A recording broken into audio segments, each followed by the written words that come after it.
In 1902, Dave Arnold arrived in Texas with the sheepskin map. For 7 years, he dug through dust, chasing Spanish bullion. When he died in 1911, no gold was found. Only 3 carved stones remained, and the room where they were kept burned in 1909. What else vanished in fire?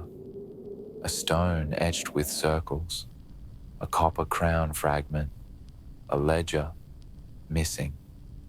Between 1902 and 1911, Arnold's search consumed his life. The stones survived, but the map and its meaning were erased.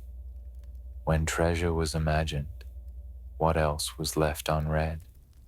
Welcome to History's Ledger. Tonight, we follow a prospector named Dave Arnold, who arrived in Haskell, Texas, in 1902 carrying a sheepskin map said to trace back to Spanish bullion. For 7 years, he dug through West Texas dust, unearthed carved stones known as the Spider Rocks, and filled drawers with copper relics that seemed older than the farms above them. But in 1909, a fire consumed the pharmacy where 2 stones were locked away. In 1911, Arnold himself was gone. No gold was ever found. What remains are fragments, a stone etched with circles, a copper crown in pieces, an officer's epaulette with no uniform to claim it, and stories of a map no one has seen since. This is not just the story of treasure lost. It is the story of how silence, fire, and time erase names and leave only objects that refuse to explain themselves.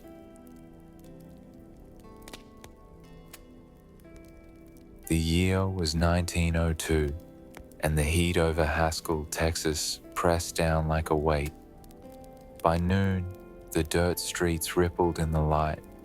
Wagons rolled slow through dust, so fine it coated boots and left a dry taste in the mouth. Kerosene lamps burned in shops, even in daylight, their smoke mixing with the smell of iron from horseshoes and tools stacked outside the blacksmiths.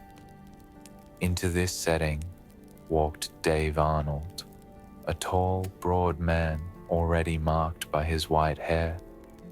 He came not with gold, but with something he claimed could lead to it.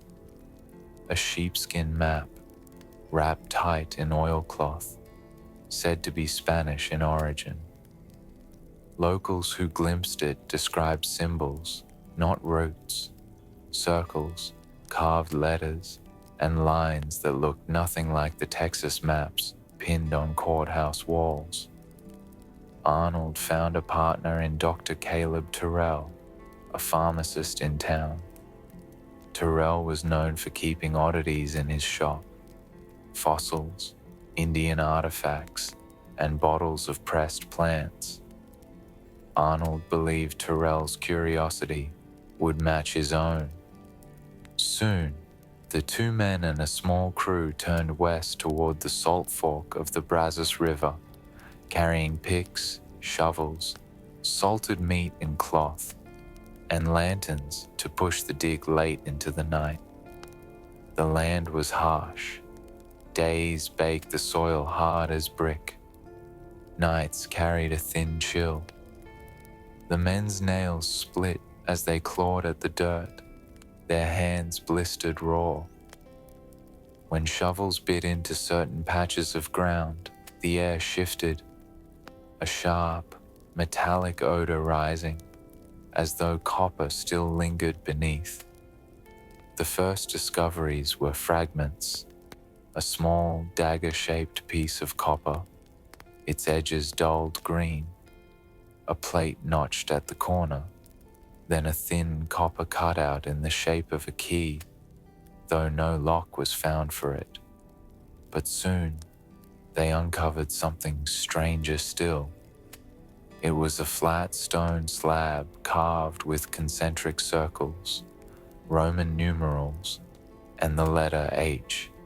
The crew called it the first spider rock. No one could read it, but it was clear someone had meant it to be found.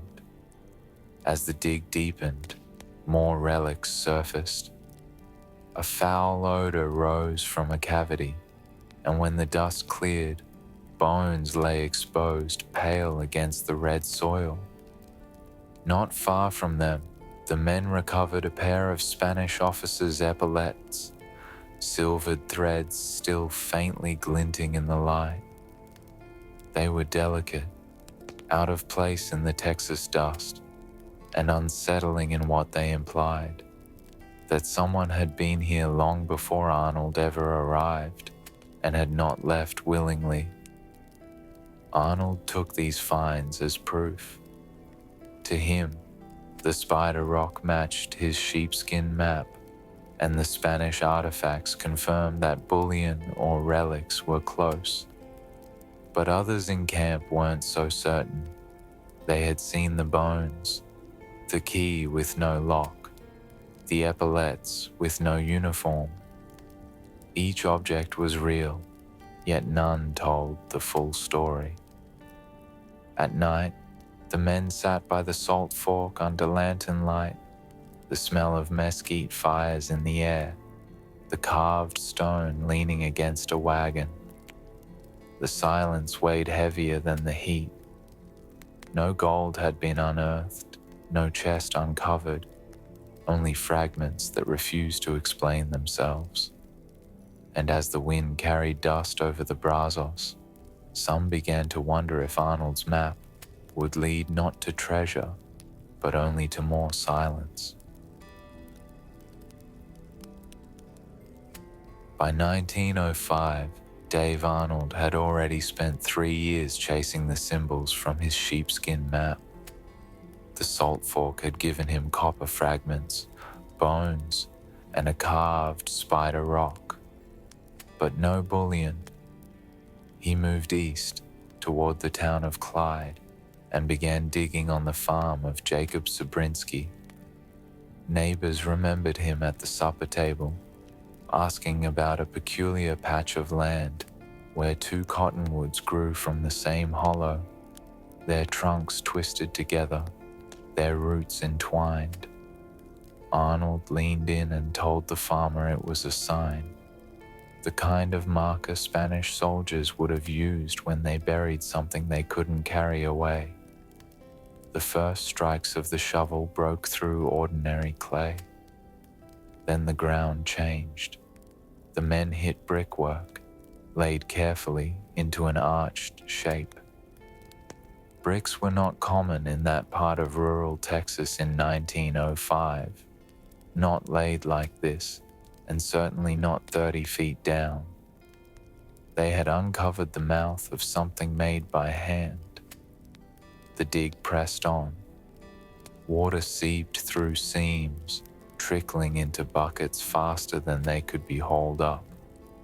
At 29 feet, the shaft collapsed in on itself, a roar of mud and broken brick, drowning the work in silence and foul air.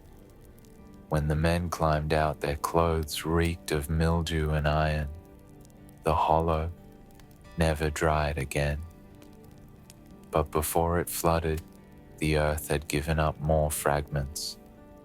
Another carved slab, the second spider rock, came out of shallow soil near the roots of those twin cottonwoods. Its face carried lines and circles no one could explain.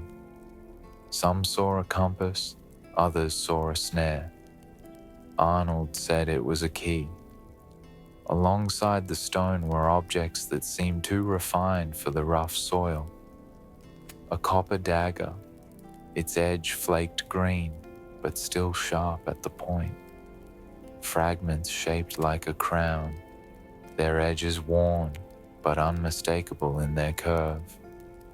A scattering of religious medallions, stamped with worn symbols, and the faint outline of a cross. One laborer remembered Arnold holding a bent copper piece in the lamplight, declaring it part of a royal crest. Another recalled Dr. Caleb Terrell turning the spider rock over and over, tracing the carved lines as though the stone itself might reveal the next dig site if he looked long enough. Luxury lived in these fragments, a dagger too delicate for farm work, a crown broken but still elegant in its curve, medallions stamped with a faith not native to Texas soil. They did not belong to the dust and mesquite. They belonged to hands that had crossed oceans. The ground around Clyde bore scars from the attempt. The hollow left by the collapsed shaft smelled of stagnant water even weeks later. Buckets filled with mud and shards of brick sat abandoned near the site. Children were warned not to play near the cottonwoods. The earth was soft there, and the hole whispered when the wind passed over it. Arnold did not call it failure. He told anyone who asked that Spanish bullion lay beneath, hidden by soldiers forced to bury it quickly. To him, the brick arch was not the end of the trail. It was proof that the trail was real. He promised his workers that their reward would come if they could fight the water long enough to reach it. But the water never let them, and in the end, all Clyde had to show were shards of copper, a stone carved with symbols no one could read, and the memory of an arch swallowed by mud. The mystery only deepened. If the arch was real, who built it? Why carve symbols into stone, bury medallions and copper crown pieces, and then leave them behind? Arnold offered one answer. The gold was still there. Others shook their heads and walked away. The sheepskin map remained folded in oilcloth. The spider rocks gathered dust in drawers. The arch collapsed and filled with water, never reopened. And the silence around Clyde grew heavier. The Salt Fork camp never lacked for heat. Even after sundown, the air stayed warm and still, carrying the smell of mesquite smoke and rusted iron. Men sat on overturned buckets, boots gray with dust, lanterns throwing light across the carved slab they had pulled from the earth. The first spider rock, its rings and the letter H catching faint glints of shadow. That night, a stranger appeared, a Mexican shepherd, lean and quiet, drawn by the glow of the lanterns. He studied the stone without touching it, then told Arnold and Terrell what he saw. There would be bones nearby, he said, and copper shaped by fire. The next day, the ground seemed to prove him right. Picks broke open a hollow in the soil, and a stench rose up sharp enough to make men gag. Inside, they found fragments of bone sealed into the dry stone, pale, brittle, too old for any man in camp to claim. A few steps away, a pair of silver-threaded epaulettes surfaced, the kind once worn on the shoulder of a Spanish officer. The threads had blackened with time, but under lantern light they still gleamed faintly, a luxury detail in a place that smelled of sweat and dust. The men said little as they handled the relics. The ground had given them more questions than answers. Bones without names, copper without purpose, epaulettes without a uniform. When they turned to thank the shepherd, he was gone. His bedroll, his cup, his footprints all vanished, as if he had never sat by their fire. Days later, word spread through Haskell that a body had been found near the brazos, close to empty copper pots. No name was written in the record. No family came to claim it. Some said it was the shepherd. Others said it was someone else entirely. The ledger kept only the silence. Arnold clung to the belief that the map was guiding him. To him, the shepherd's prediction was proof the stones could be read. To the men in camp, it was something darker, a story beginning to eat itself. The epaulets were locked away, the copper dagger wrapped in cloth. The spider rock leaned against the wall of Terrell's pharmacy, a warning or a promise, depending on who looked at it. But the memory of the shepherd lingered. Who had he been? How had he known? Why had he vanished on the very night bones and copper surfaced from the earth? The map did not explain. The stones did not speak. And Arnold pressed on, carrying the mystery with him into the next dig.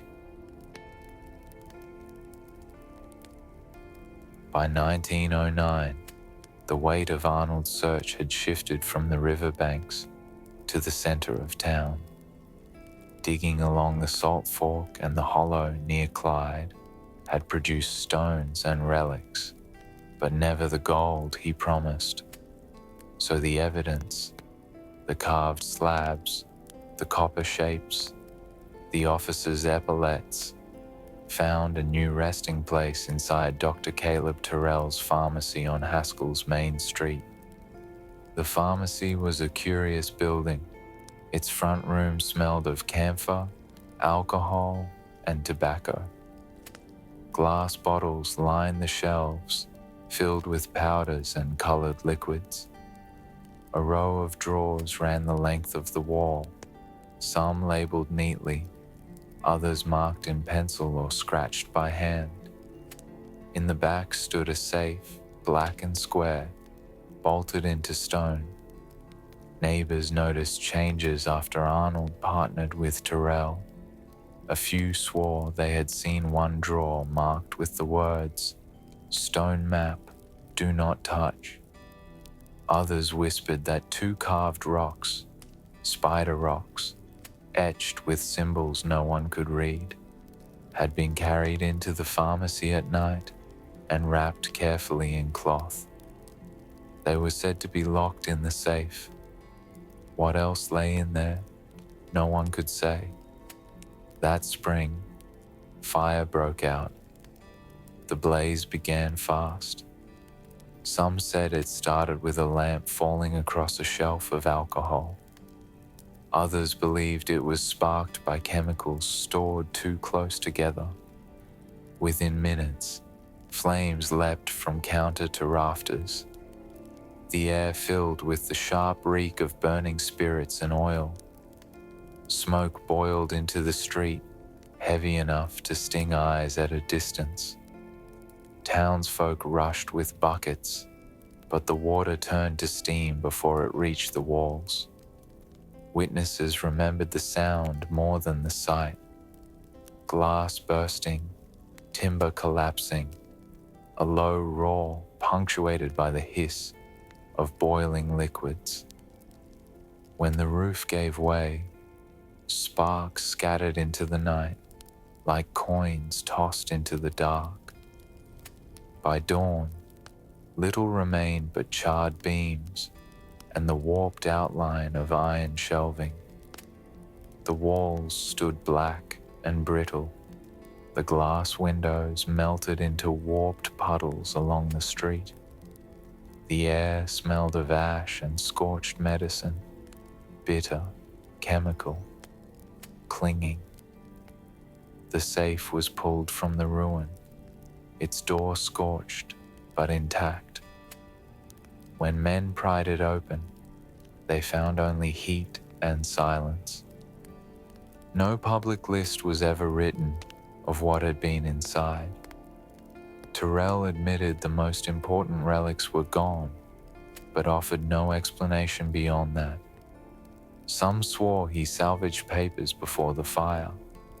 Others insisted everything was consumed. Fragments of memory became the only luxury that survived. A copper crown piece, once displayed briefly to visitors, never seen again. A pair of silver-threaded epaulets, their tarnished metal still catching the light, last known to rest in Terrell's back room. A handful of religious medallions, stamped with faint crosses, rumored to have been locked in the safe. After the blaze, none reappeared. Whispers spread quickly. Some townsfolk believed the fire was accident, a tragedy of kerosene and negligence. Others suggested arson, that someone wanted the spider rocks destroyed, their symbols erased forever. No evidence proved either story, and the official record listed only fire, loss total. But for those who had glimpsed the relics, the fire carried weight beyond the building. If 2 spider rocks had truly been sealed in that safe, then the flames had swallowed more than carved symbols. They had taken away the chance to decode them, to test whether Arnold's map meant anything at all. Arnold did not speak of quitting. He told anyone who asked that the blaze had not ended his hunt, only delayed it. Yet in Haskell the mood shifted. The fire left a hole in the town's memory as much as in its square. Terrell struggled with debt. Neighbors hesitated to lend men or wagons. The relics had become smoke, and trust seemed to burn with them. Still, Arnold pressed on. He walked the streets with his sheepskin map still folded in oilcloth, promising that the real discovery lay just ahead. But after the fire, fewer believed him. The smoke that drifted over Haskell in 1909 clung long after the ruins cooled. The mystery deepened. Were the spider rocks lost forever? Or had someone removed them before the flames touched the safe? The answer was never written down. The ledger ended in silence. By the fall of 1909, Haskell still carried the smell of smoke from Terrell's pharmacy. The safe had been opened, its contents never listed. People whispered that the spider rocks were gone. Yet Dave Arnold did not leave the trail. That autumn he turned north, toward the flatlands near Rotan, Texas. The country there was rough and bare, with hills cut low and winds scraping constantly across the grass. The soil was pale, the kind that broke apart into dust with a boot step. It was there, not far from a dry wash, that Arnold's men unearthed a slab unlike the others, the third spider rock. The stone was heavy, carved with 2 concentric circles on one face. On the reverse were grooves running parallel, intersected with smaller, irregular symbols. No inscription explained them. Some thought the lines marked direction. Others said they were warnings. Arnold said little. He brushed the dirt away with his sleeve, traced the circles once with his thumb, then wrapped the stone in canvas. A local recalled him speaking only one line that day. 3 stones, he said quietly. 3 keys. The men who dug remembered the silence that followed. The wind pressed through the grass, dry and constant, but no one else spoke. They knew what was missing. For all the digging, no coin had ever come up, no chest, no lock to match the copper key found years before. Still, fragments surfaced in the soil. A copper shard shaped like the tip of a dagger, a worn medallion stamped with the faint outline of a saint. Nothing more. One laborer swore the ground gave a hollow sound when struck with the shovel, as if something lay beneath. Arnold made them dig another day, but the earth collapsed in on itself, leaving only dust and the dull smell of iron. The hollow was never opened again. The spider rock was carried away, its circles hidden in cloth, its symbols never studied in public. That stone survives in private hands even now, its markings still unread. Back in Rotan, the dig left little trace. A shallow pit, a few broken tools, a patch of grass slow to grow. But those who worked it remembered the man who had crouched beside the stone, speaking as though the rock itself was listening. 3 keys, he had said. Nothing else. In the end, it was not gold that marked the Rotan dig. It was another stone, another silence, another question added to the weight Arnold carried. The trail was still unfinished, and time was running out. By 1910, the promise of Spanish gold had turned into years of dust and silence. Dave Arnold still walked the streets of Haskell with the sheepskin map tucked under his arm, but fewer men were willing to listen. Those who had once dug beside him shook their heads when his name was mentioned. The fire at Terrell's pharmacy had changed everything. Without the spider rocks, there was no proof to show. Only memories of symbols, fragments of copper, and a key that fit nothing. Arnold grew older. His hair, already white when he arrived in 1902, thinned to wisps. Neighbors recalled him sitting in the evening light outside his rented room, holding a copper relic wrapped in cloth, polishing it again and again. One man swore it was the key found at the salt fork. Another said it was only scrap, but they all remembered the way he spoke to it, under his breath, as if it still remembered the lock it had lost. "Not yet," he whispered once, when someone passed close enough to hear. "Not yet." The town watched him with pity more than belief. Children were told stories of the man who dug holes and found nothing. Farmers called him a dreamer, yet a few still admitted, quietly, that he had uncovered things no farmer could explain. The officers' epaulets, the carved stones, the brick arch drowned in water. By 1911, Arnold's health collapsed. The years of labor, the debt, the endless digging had worn him down.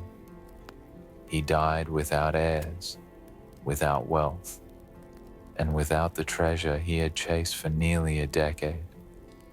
No chest of bullion was ever counted. No hidden vault was opened. What remained were the fragments. A copper dagger, broken. Crown pieces, dulled and bent. A handful of medallions, stamped faintly with crosses. And the spider rock found near Rotan, wrapped in canvas and carried away into private hands. Grief followed not in ceremony, but in silence. The town did not hold parades or services. His name faded from the square as quickly as the smoke from the pharmacy fire had drifted. For Terrell, bankruptcy had already left him ruined. For Arnold, death closed the ledger without answers. Regret lingered. Some said he had wasted his life. Others admitted he had given it meaning. Even if the meaning was unfinished, a farmer who knew him remembered it best. He never found gold, the man said, but he carried those stones like they mattered more than money. Maybe they did. In the end, Arnold's legacy was not treasure. It was the feeling left behind, of a search that consumed everything, of questions sealed in stone, and of a man who could not let go of what might have been. The grief was not only his, it belonged to everyone who wondered what the stones had meant and what had been erased when the fire swallowed the safe. And so his story lingers, not in wealth, but in the silence of what was never found. While Dave Arnold carried the sheepskin map and chased symbols through the dust, Dr. Caleb Terrell had anchored his reputation in town. His pharmacy on Haskell's main street was steady business, a place where people came for medicine, tobacco, and sometimes just conversation. The front room smelled of camphor and lamp oil, with glass bottles catching light along the shelves. Behind the counter, fossils and curious stones lay displayed, each one labeled in his neat handwriting. But in 1908, the foundations of that life gave way. The debts, borrowed to keep Arnold's excavations going, were too heavy. Pumps, timbers, wages for laborers, all had been paid on credit, and the treasure that was supposed to repay it never appeared. Bankruptcy court listed the details plainly. Creditors, unpaid loans, assets surrendered. On paper it looked like arithmetic. In reality, it was the undoing of a man standing in his own community. People began to talk. The pharmacist who once filled prescriptions now filled court records.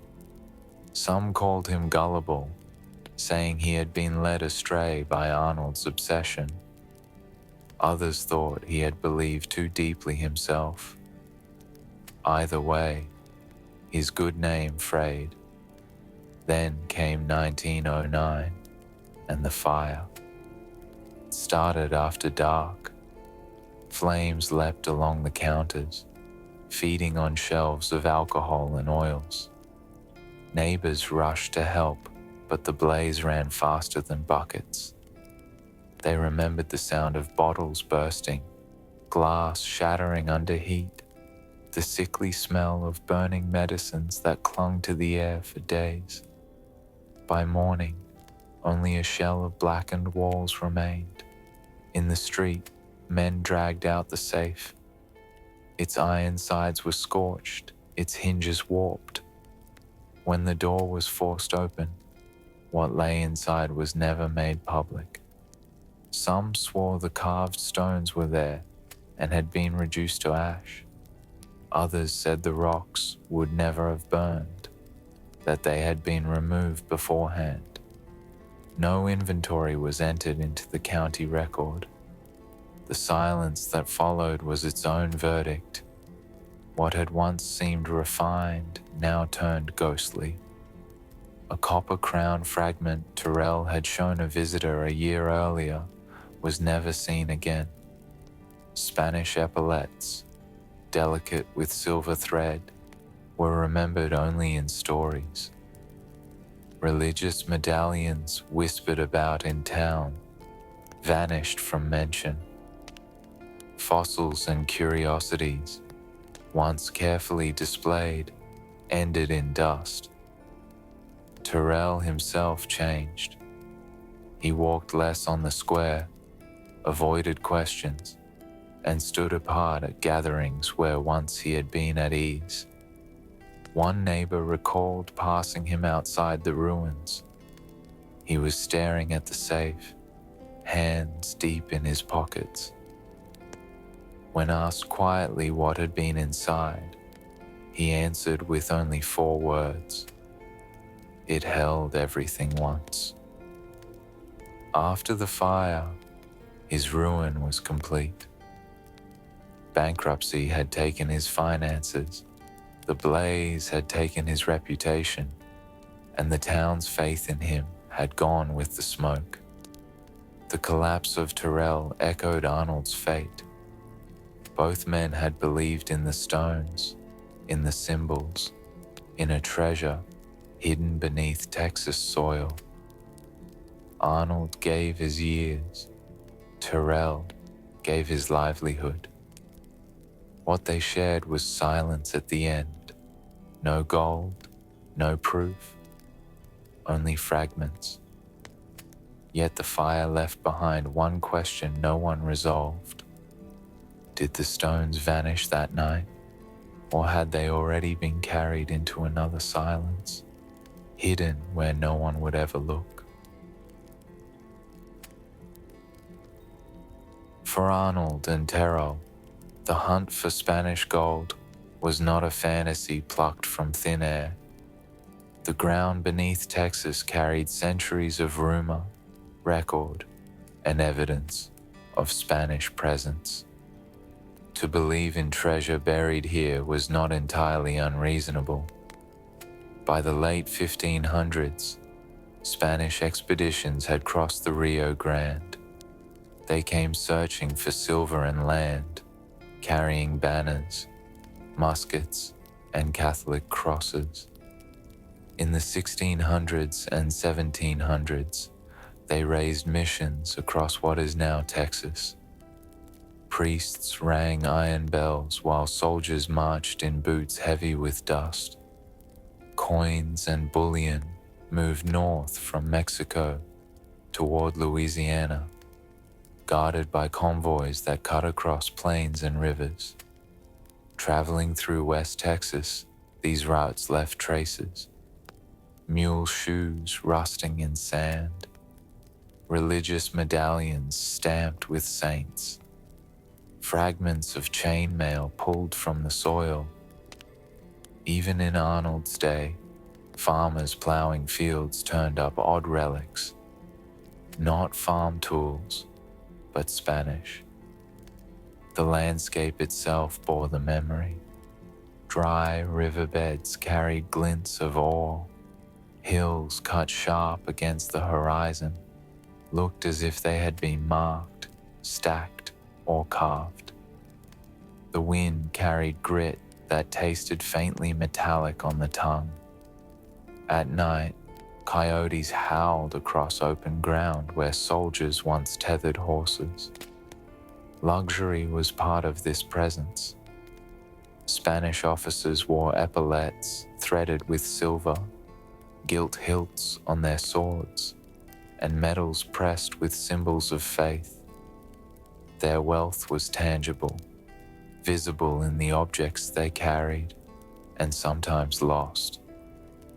When Terrell and Arnold uncovered crown fragments and medallions, they matched the sort of objects Spain had once borne into the region. And bullion was real.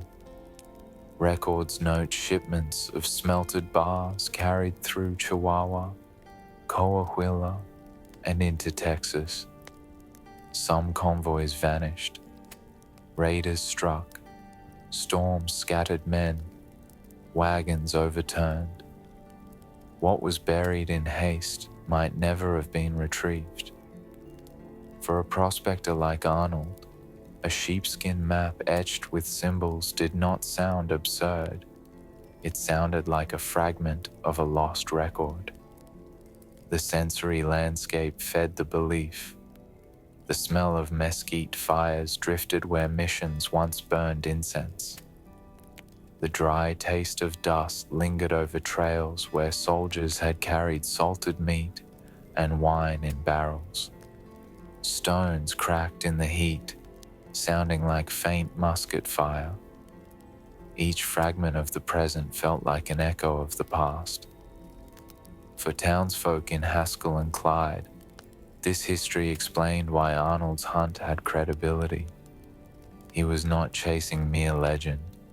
He was following centuries of whispers layered on soil that had already given up pieces of Spain.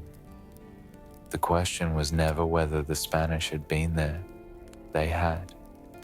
The question was whether what they left behind was coin, relic, or silence.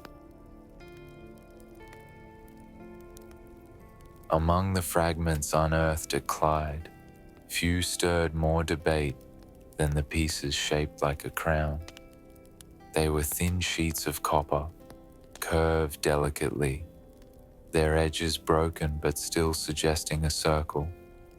Some said they were scraps of farming equipment, hammered into shape by accident.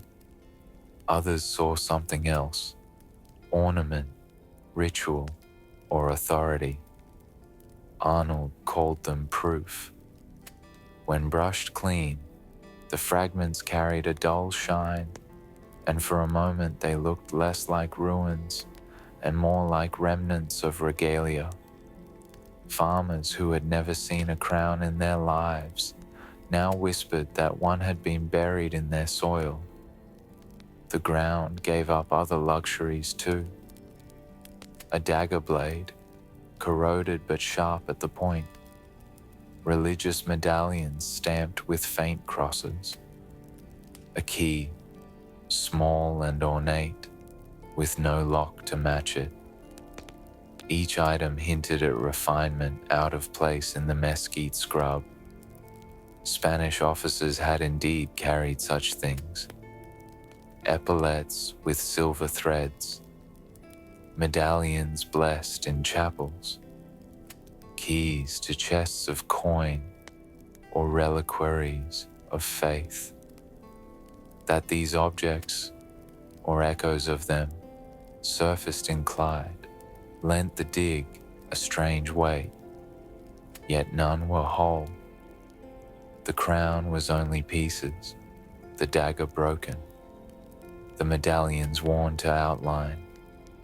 The key opened nothing. The fragments resisted meaning. One worker remembered Arnold's reaction.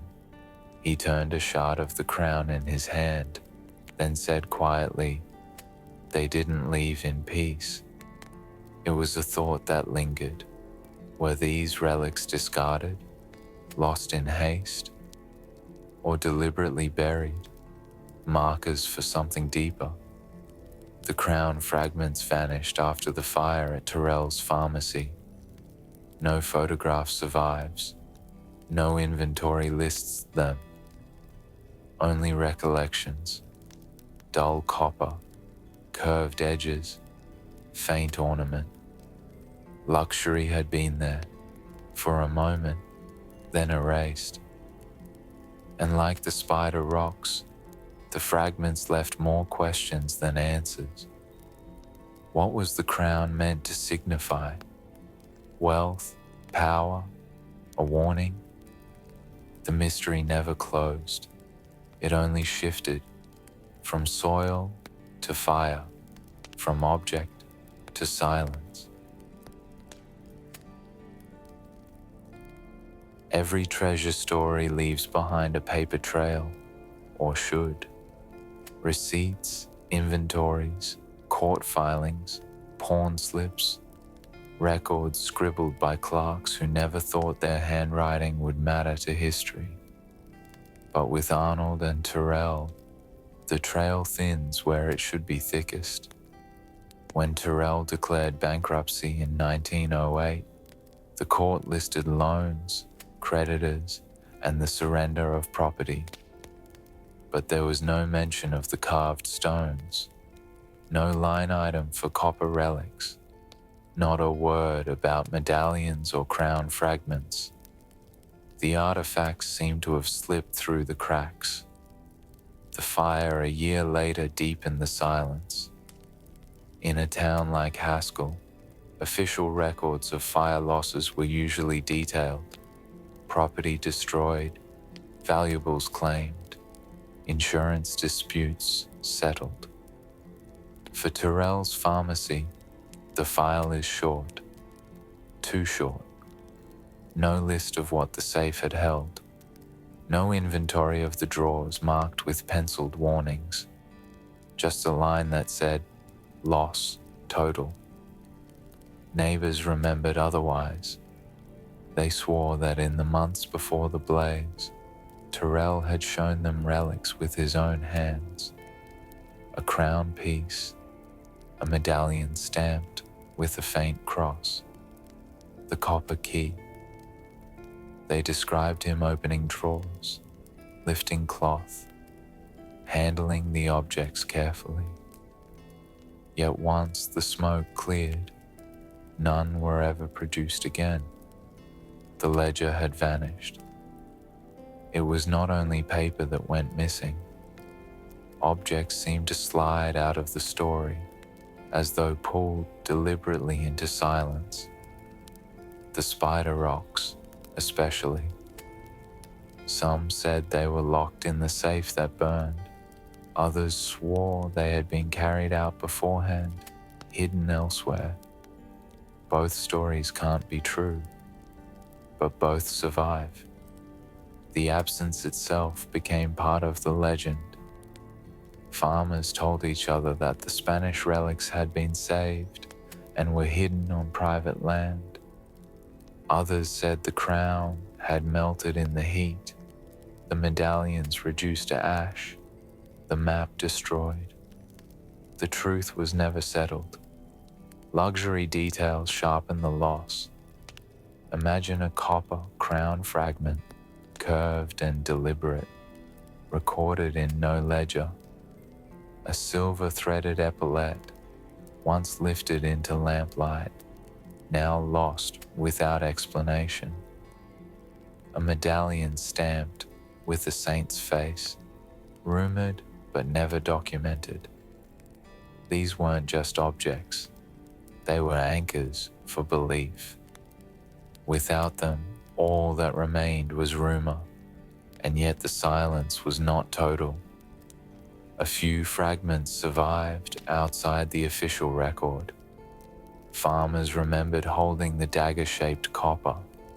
Children claimed they saw the crown before the fire. One man said the medallion left a mark on his hand, faint green from oxidized copper. These recollections may not satisfy a historian, but they kept the story alive.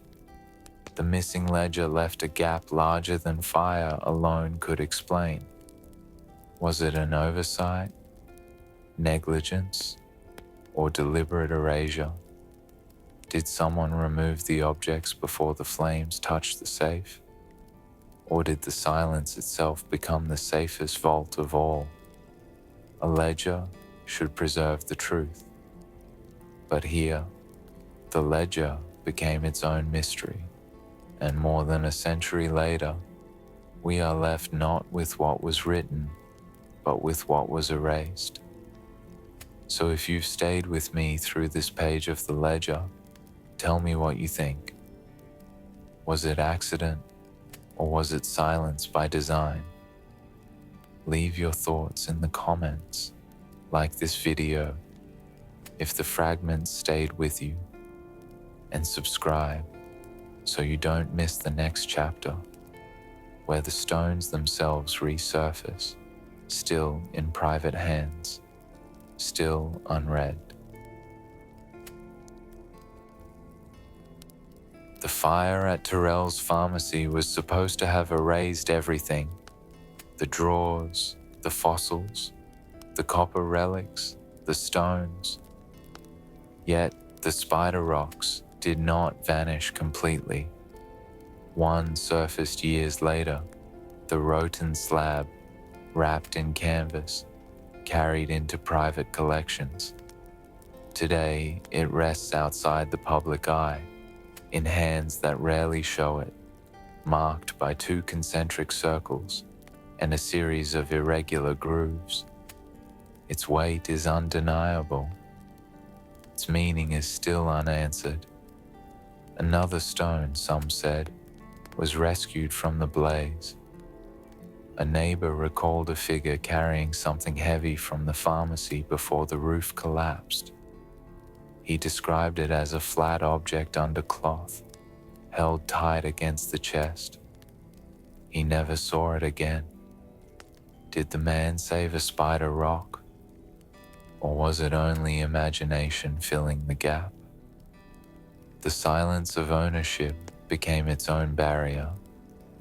Families whispered that they had fragments, a copper dagger wrapped in paper, a medallion locked in a desk drawer, a crown piece tucked into a trunk. But no one brought them into light. Luxury carried in secret feels heavier. A crown fragment hidden away is not a treasure, it is a burden. A medallion with a saint's face is not a relic. It is a question passed from one hand to another. What does a family do when it inherits an object that is both valuable and dangerous to believe in? The spider rocks in private hands tell us as much through absence as presence. Scholars never studied them. No museum catalogued them. The marks carved into their faces remain without context. Were they maps, warnings, memorials, or simply symbols without treasure attached? Tension lingers in their silence. Imagine standing before the Rotan stone today. You can run a hand across the grooves.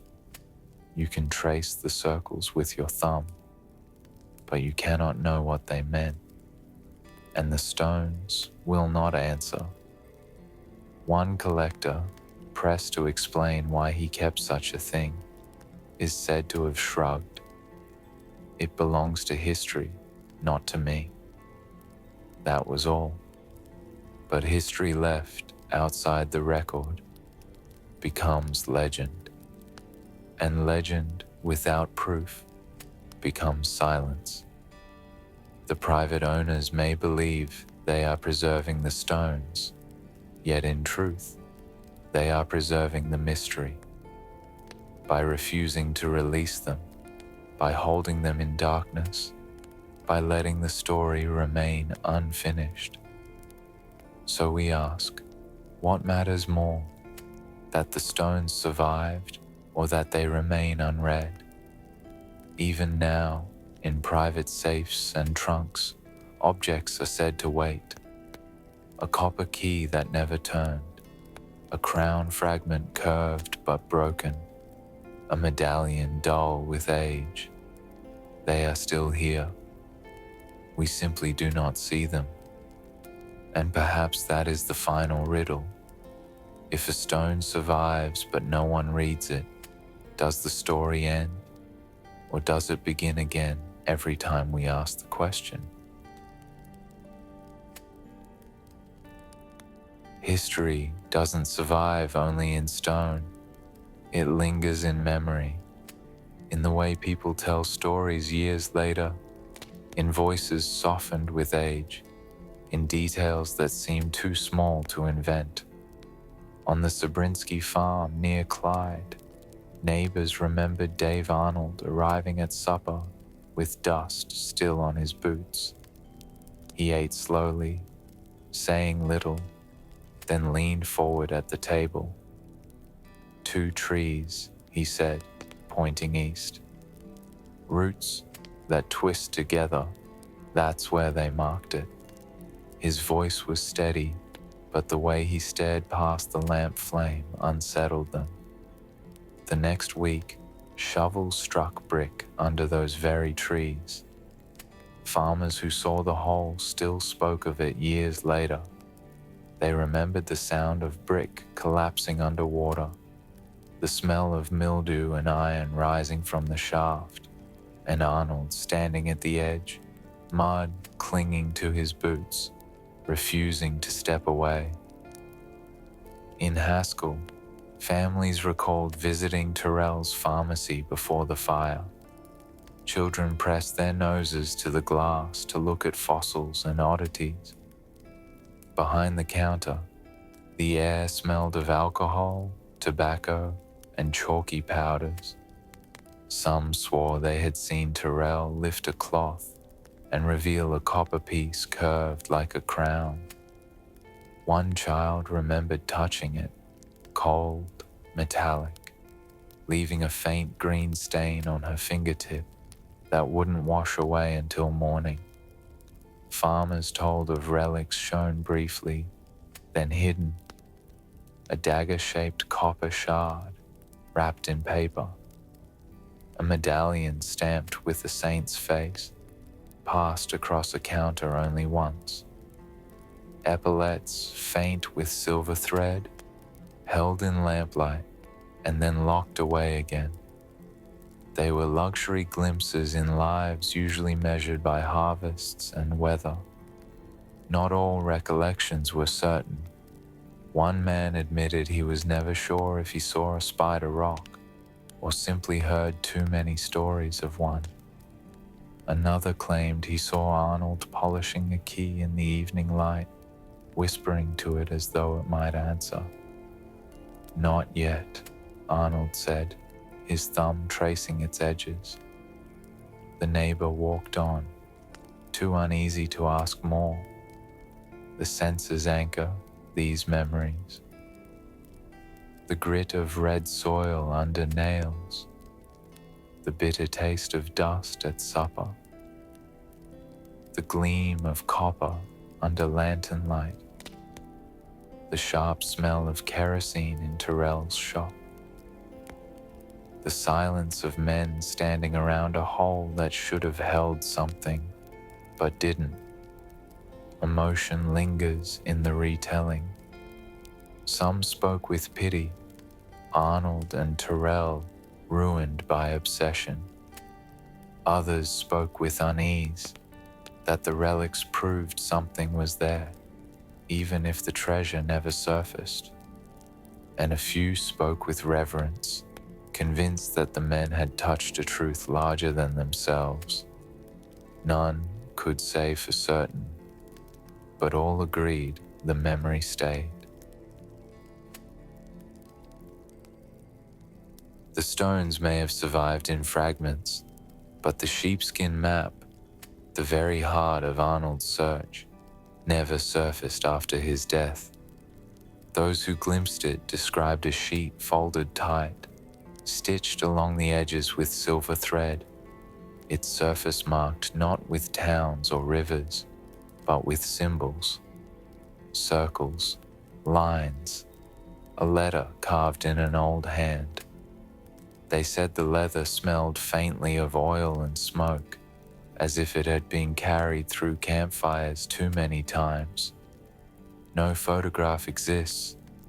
No tracing was ever filed in county records. The map that guided Arnold for 7 years has become a story in itself, remembered by witnesses, never verified. What did it really show? Some swore it outlined the Salt Fork, with markers for trees and stones. Others claimed it was not a map at all, but a puzzle, symbols layered like a code.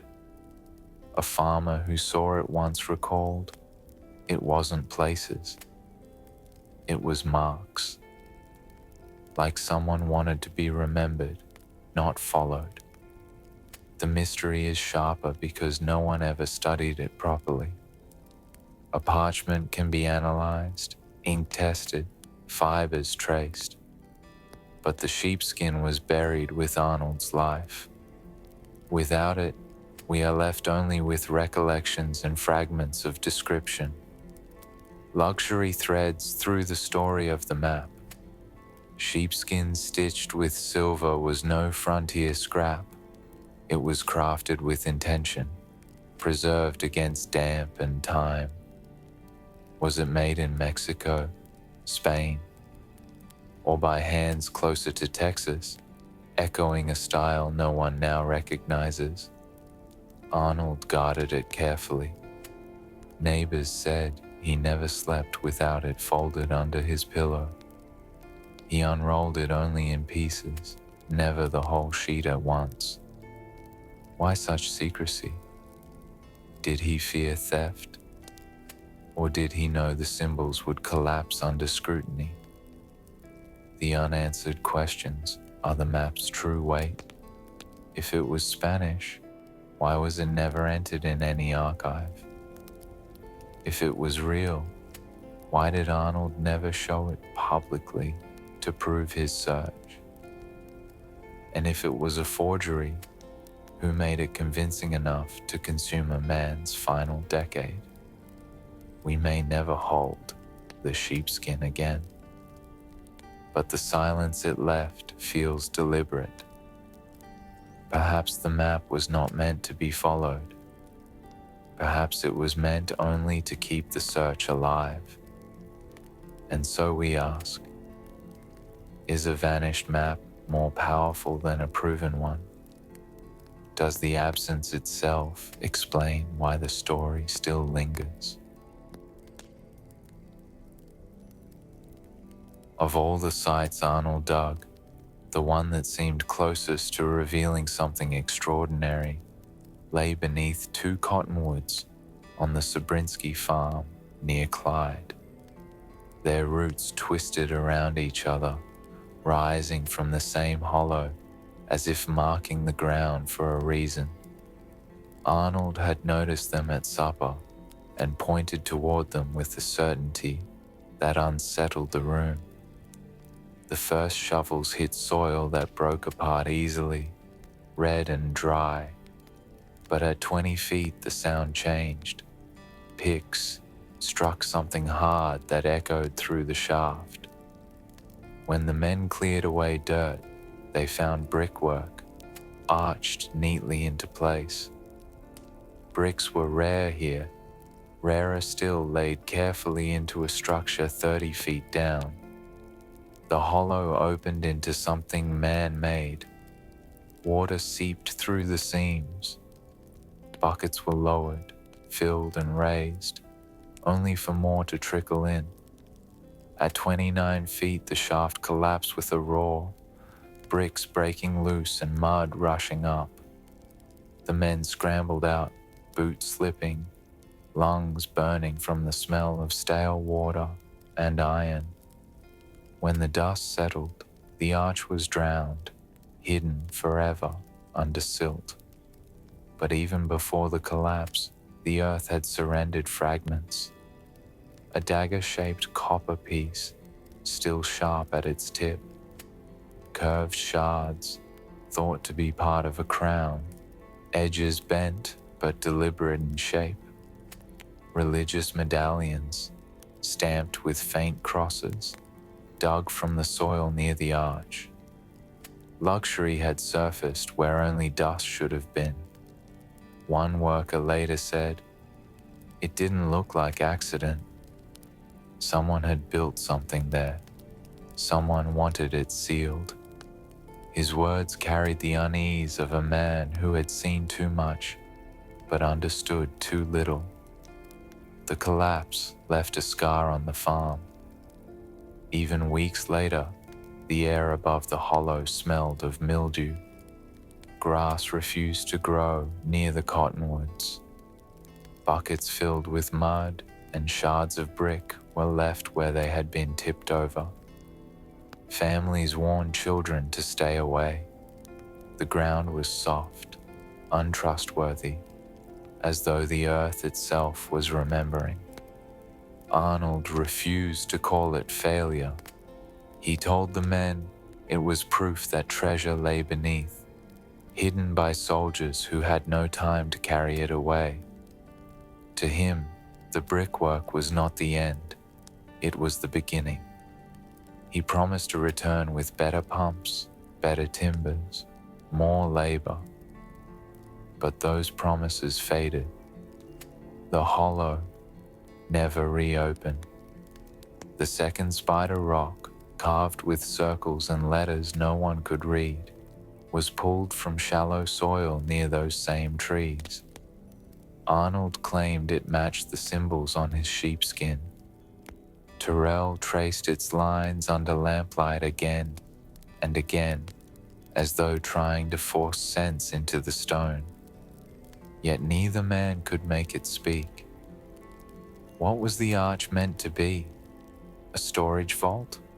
A passageway? A false marker? No one knows.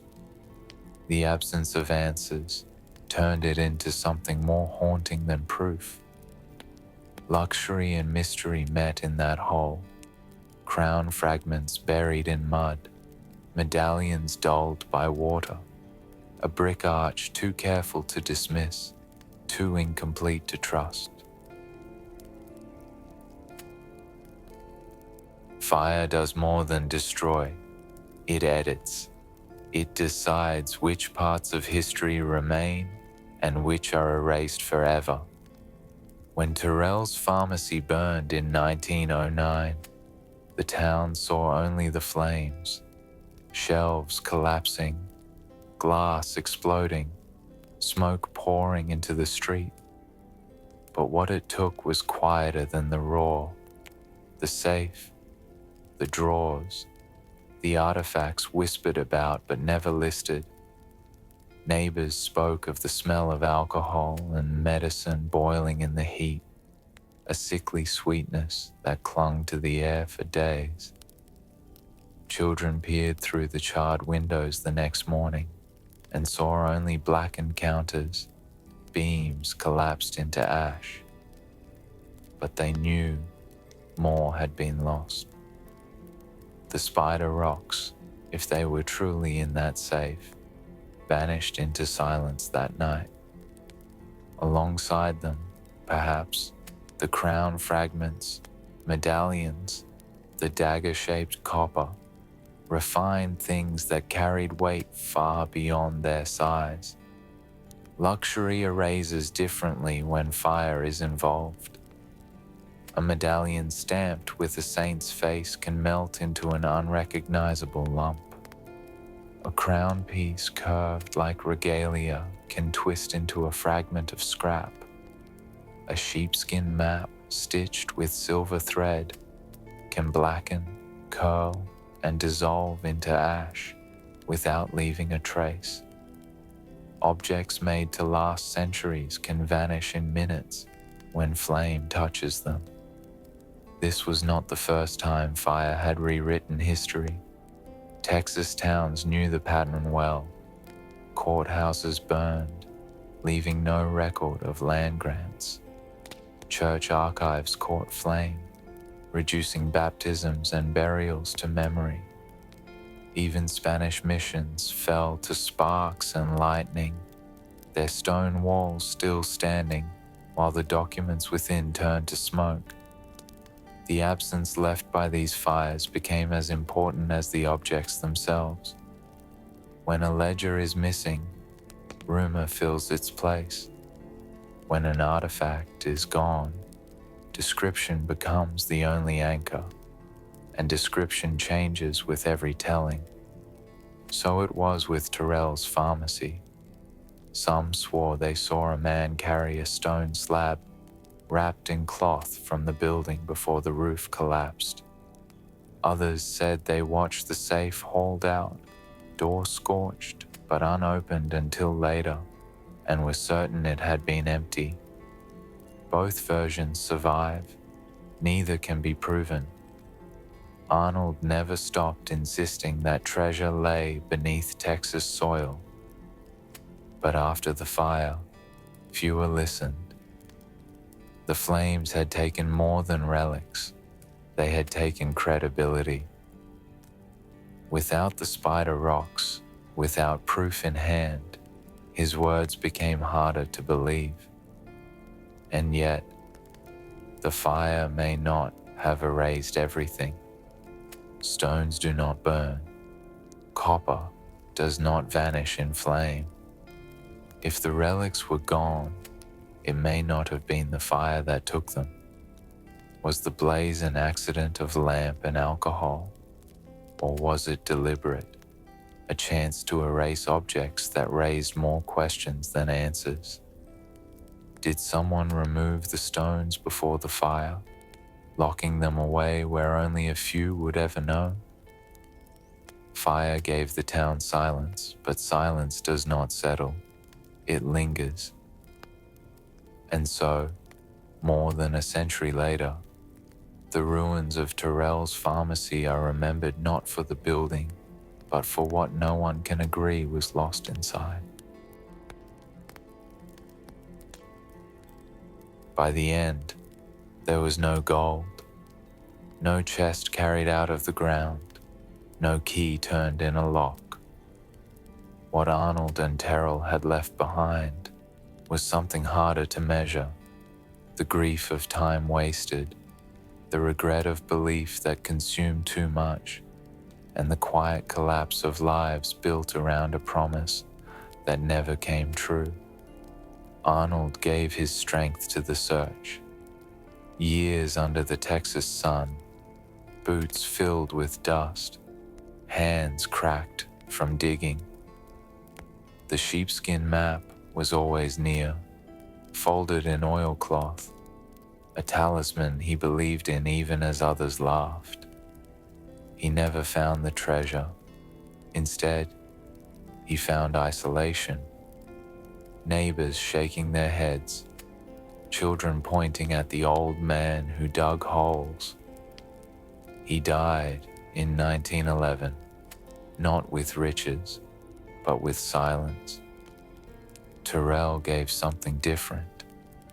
He staked his reputation, his finances, his standing in town. Bankruptcy stripped him bare. The fire destroyed what little evidence he had. He had once been the man neighbors trusted for medicine, advice, even curiosity about fossils and artifacts. After the collapse, he was remembered as the man who lost everything chasing another man's dream. Their story is not about wealth discovered. It is about what obsession takes when it refuses to give anything back. Imagine Terrell standing outside the ruins of his pharmacy, smoke still rising from beams that had once held shelves of bottles and drawers of relics. A neighbor said he whispered only 4 words. It held everything once. What weight lives in those words? A crown fragment, a medallion, a sheepskin map, or perhaps something harder to name: trust, dignity, belief. The tragedy is not only theirs, it belongs to anyone who wonders what might have been if Arnold had found even 1 coin, 1 bar of bullion, 1 chest of certainty. Would the story feel less heavy? Or does its power come from the absence itself? Grief lingers here more than gold ever could. Regret threads through every retelling. And collapse was the final ledger line, not treasure. This was not the story of what was found. It was the story of what was lost. And in that, it was not unique. Many who chase legends give their lives not to discovery, but to silence.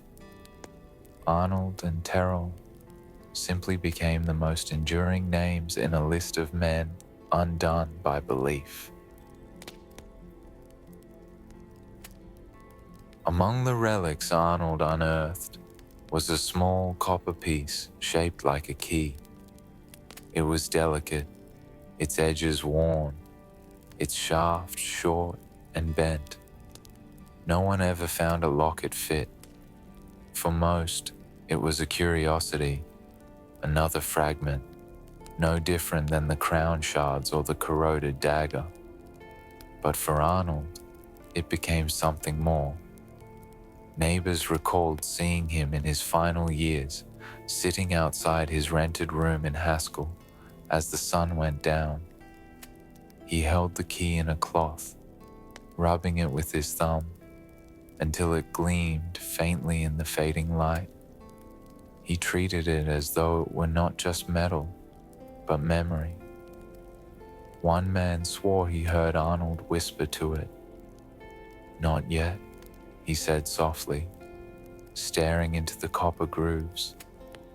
Whether he meant the lock had not been found, or that the time for discovery had not come, no one knew.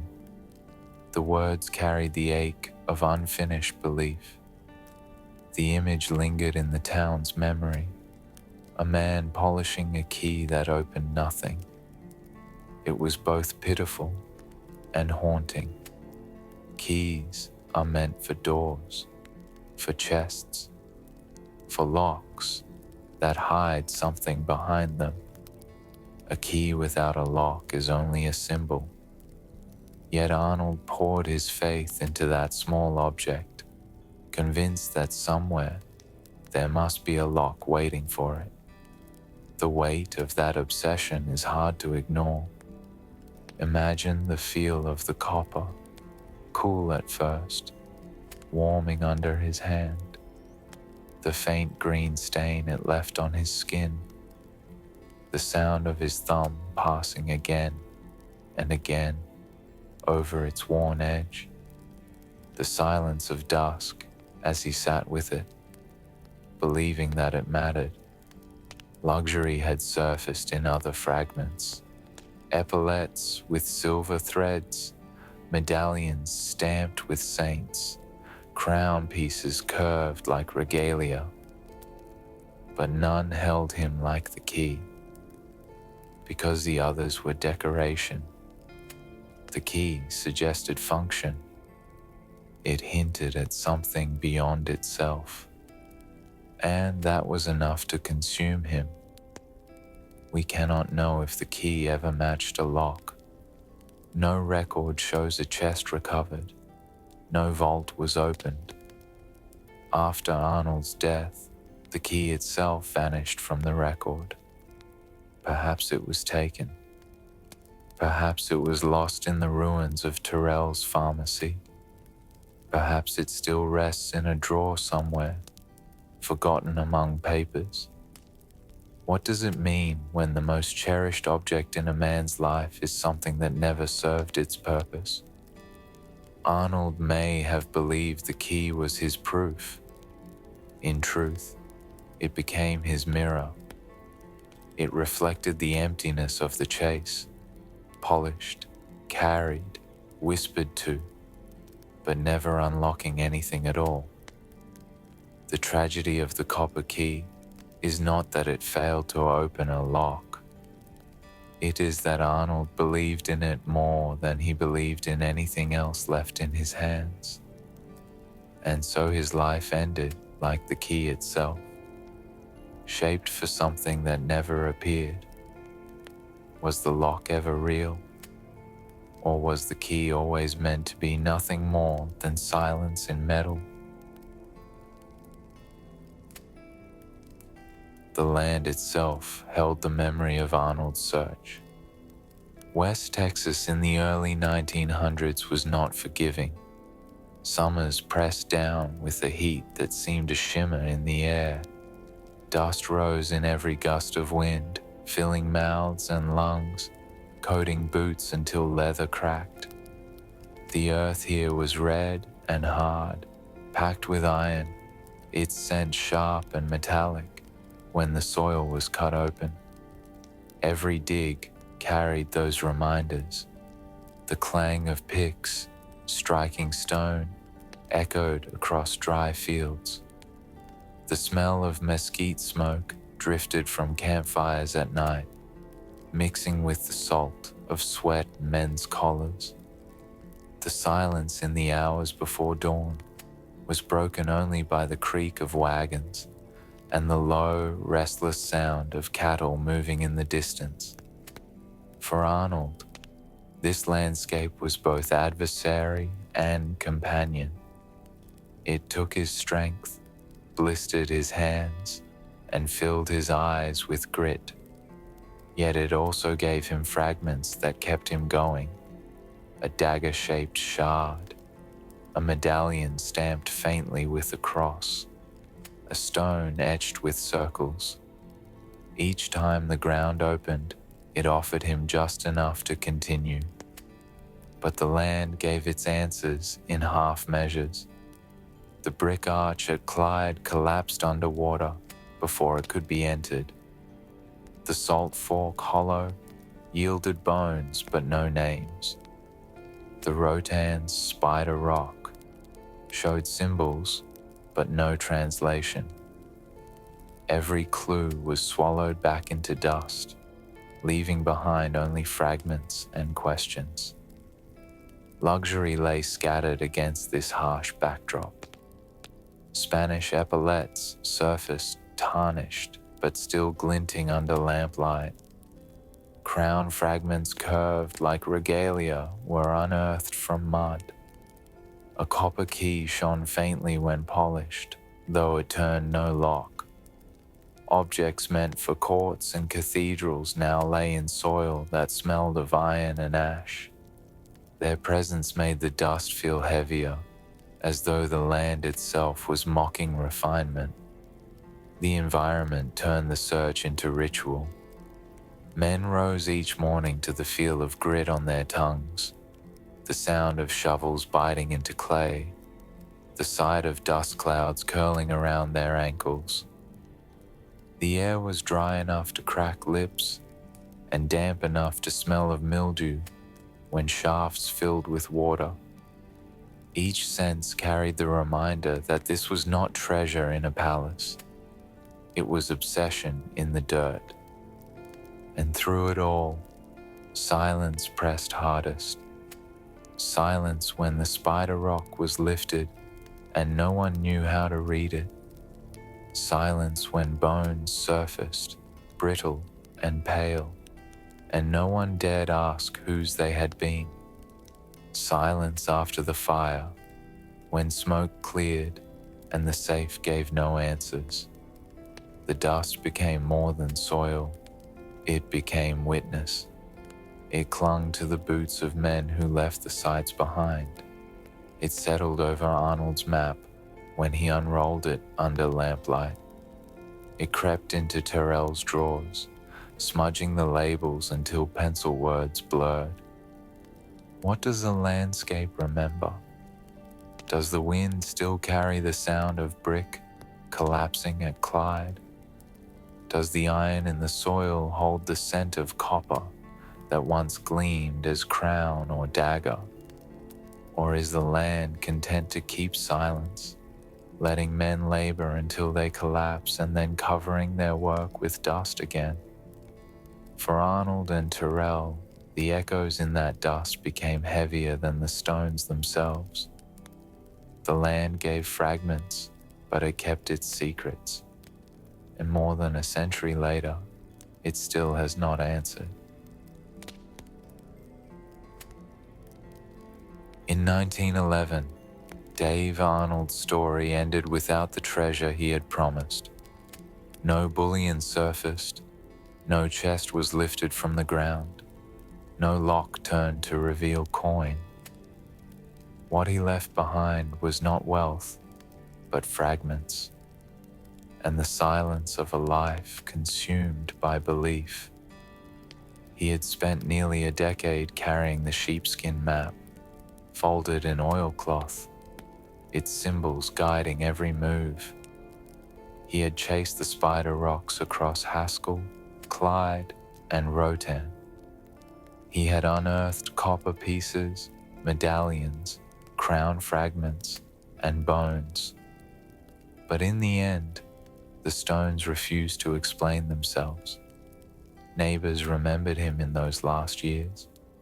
A tall man grown thinner, his once white hair now wiry, his shoulders stooped from labor. In the evenings, he sat outside his rented room, polishing the copper key he had found years before. He rubbed it with a cloth until it caught, what little light the sun left. Some said he whispered to it, telling it to wait, telling himself it still mattered. That image stayed with the town. A man who had given his strength, his reputation, his years, reduced to polishing a key that never opened anything. It was both pitiful and haunting. The grief was not only his own, it settled on those who had followed him into the fields, men who had dug until their hands bled, wives who had waited for wages that never came, families who had watched him promise treasure that never appeared. What did he leave behind? Fragments. A copper dagger dulled by age. Crown pieces bent and broken. Religious medallions stamped faintly with crosses. 3 spider rocks carved with symbols no one could read. And regret. Arnold had no heirs to inherit the relics, no children to carry the story forward in his name. The sheepskin map, once his constant companion, vanished after his death. Some believed it was burned with him. Others thought it was hidden away, locked in a trunk that has never been opened. No proof has surfaced either way. His greatest inheritance to history may be silence. Silence in the missing ledger. Silence in the vanished map. Silence in the private safes where stones are said to rest. One farmer put it simply, years later. He never found gold, but he carried those stones like they were heavier than coin. Maybe they were Arnold left no treasure chest. He left the weight of obsession. He left the grief of a life measured in holes dug and promises unfulfilled. He left regret that stretched far beyond his own years, haunting neighbors, partners, and families who still wondered if he had been close, if the next foot of soil might have held the answer. What he left behind was not certainty, but a question that refuses to die. Was it all for nothing?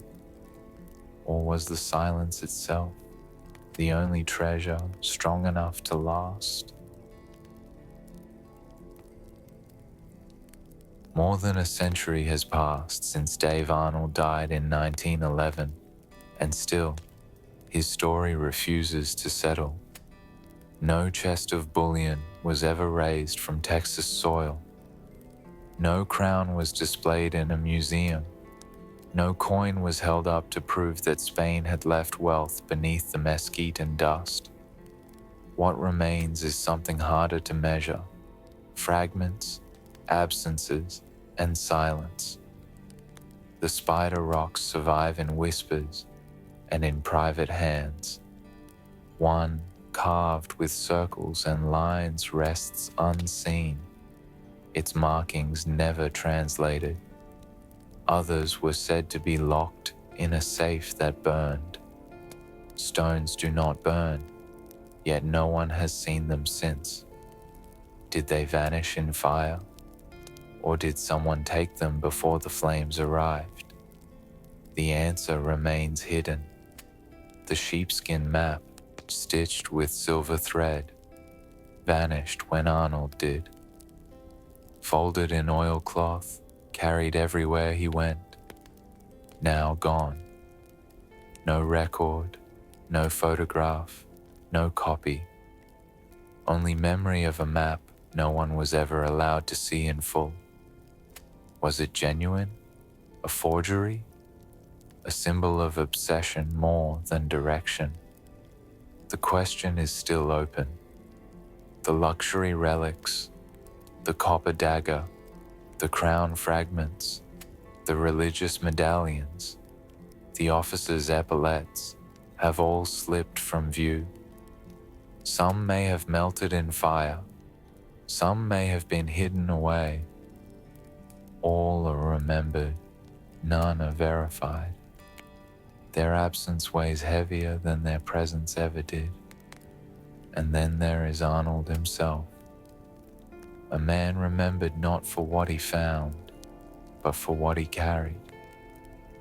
A key that fit no lock. Stones that spoke in symbols no one could read. Belief that outlasted his strength. Neighbors remembered him polishing that copper key, whispering to it softly as though it still remembered a chest somewhere in the dust. He left no heirs, no fortune, only silence, fragments, and regret. And yet, silence is not emptiness. Silence is a kind of record. It forces us to ask the questions that remain unanswered. What if the crown fragments really were regalia? What if the map was Spanish, carried across centuries? What if the safe had been opened in time?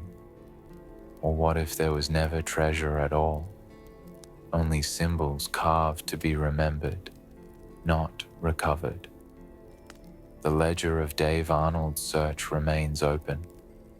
Every fragment of stone, every rumor of copper, every vanished page leaves space for another line. And that is why his story lingers. Not because of what he found, but because of what was left unread. So if you've come this far with me, tell me, what do you think was truly lost? The gold, the map, or something else? Leave your thoughts in the comments. Like this video, if the silence stayed with you, and subscribe, because the next page of the ledger is already waiting. In our next story, we step away from treasure hunts and into borders, into the hidden history of how the United States took Mexico's land.